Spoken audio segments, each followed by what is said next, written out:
Hey guys, what's up? Welcome back to my channel. So in today's video, I will be showing you how I achieved this cool toned smoky eye, cat eye look using the Milani Soft and Sultry palette. I personally love this. I'll talk a little bit more about it throughout the entire video. Two things I want to get out of the way.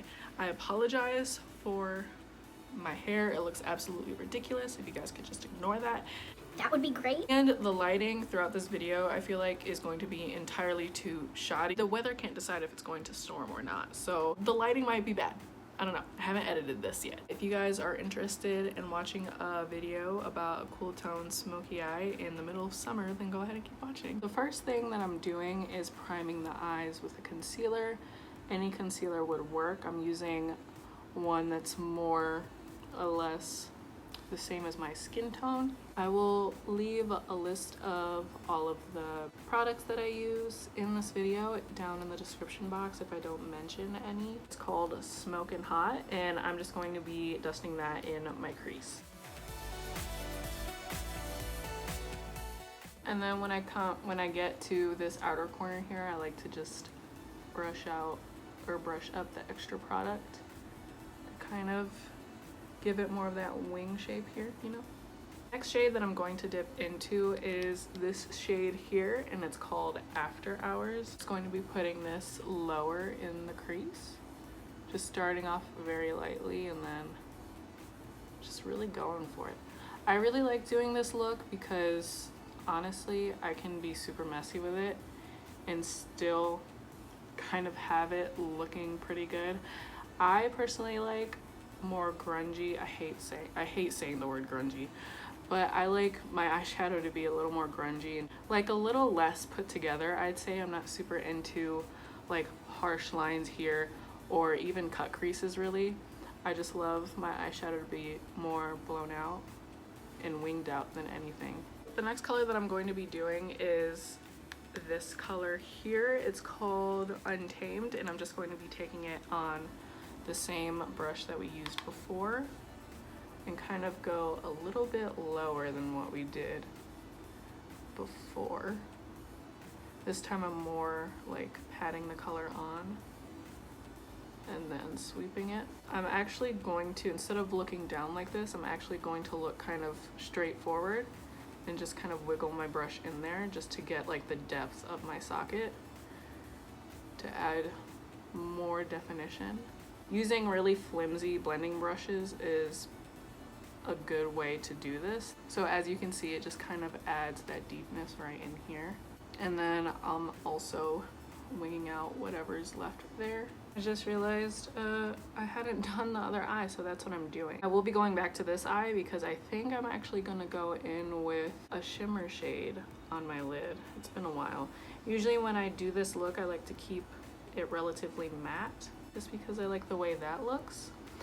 I'm also thinking of doing like a 90s inspired makeup tutorial because for the most part in the fall, in the winter, and really year round, I like to keep my makeup matte.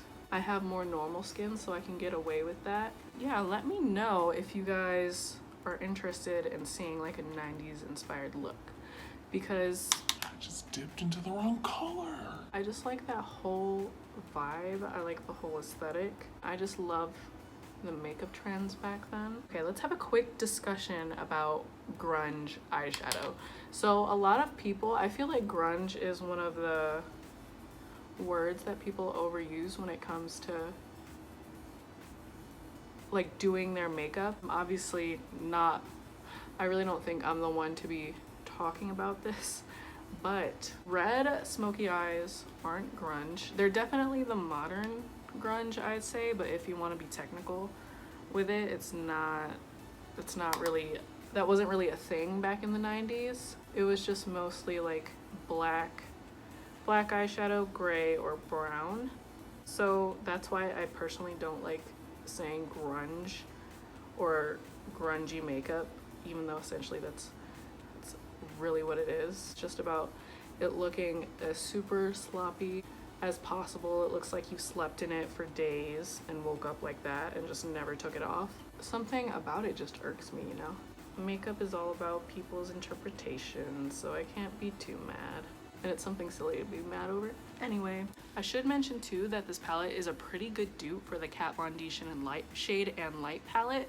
So if you guys were looking for a cheaper alternative for that, these colors for the most part, like the cool tones in it at least, like this is a majority of the Kat Von D palette. The only thing that's missing is like that warm section of the palette besides maybe these colors, but these aren't really comparable to the warm shades in that palette.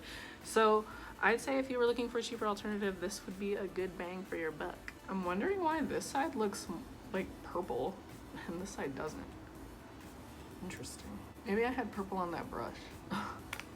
Next shadow that I'm going to go in with is this middle shimmer shade here. The shimmers in this palette are pretty good actually. Like, it's pleasantly surprising.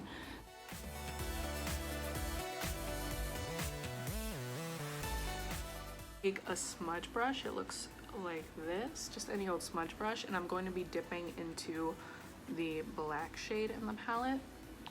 And I like to create a smoky wing starting at about like the halfway point of my eye,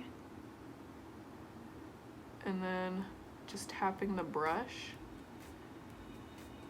and like on like a side motion, like you're gonna do a wing, but you're just tapping the shadow into place, tapping your way up, following the same shape that we did here, and just kind of doing like you're mimicking a wing. This part doesn't have to be perfect either. It just kind of has to look like the wing shape. Normally I would take eyeliner and smudge that out too, because that's also pretty foolproof. But using like skipping that step will just make this process go a little faster. Like I said, the key to this eyeliner is to just tap the shadow in place and then slowly work your way out. Also kind of tapping and feathering. And it doesn't matter if it's perfect, because you can always actually like blend this out too to merge better with your eyeshadow, and that's kind of what I'm doing when I do this tapping bit. I kind of just like work that into the sides, try to get the product off. This is an easy way to incorporate eyeliner with just about any look, because using eyeshadow is a lot more forgiving than using wing liner. I went a little too crazy on this side. See, and that's the beauty. You can just wipe that off with your finger and it's fine. That's basically it for the top of the eyes. I'm going to quickly do the rest of my face and I'll be right back to show you guys how I finish off this eye look. Back, and I have my eyes lined with kohl liner. I have it in my upper waterline and my lower lash line. As you can see, it's not super neat or anything like that. That's because we're just going to end up smudging it out anyway. So I'm going to be taking that same smudge brush that we used and smudge whatever black liner we have pretty far down. I'm going to be taking this fluffy brush and I'm going to be smudging out the rest of that black liner with one of the browns in the palette. At this point, it doesn't really matter which one I use, as long as it gets smudged out. Then after that, I'm going to be taking the lightest crease shade that we used and kind of running that under everything that we just did.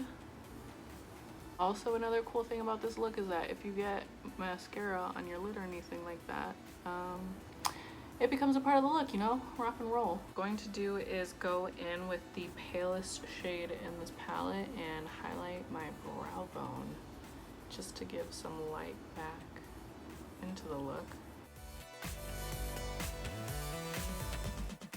This is actually the finished look. I know it looks kind of sloppy, but I'm not too picky with my makeup or anything like that. So, you know, it's just all personal preference. Okay guys, well that's it for this video. If you made it through this entire thing, then give this video a thumbs up, and I will challenge you guys to actually comment a black heart, because that's how I know that you made it through this entire video and you watched. And if you made it through this entire video, you might as well subscribe too. I mean, like, the like button and the subscribe button are like in the same vicinity. Yeah, I think that's it. So I'll see you guys in my next video. Bye.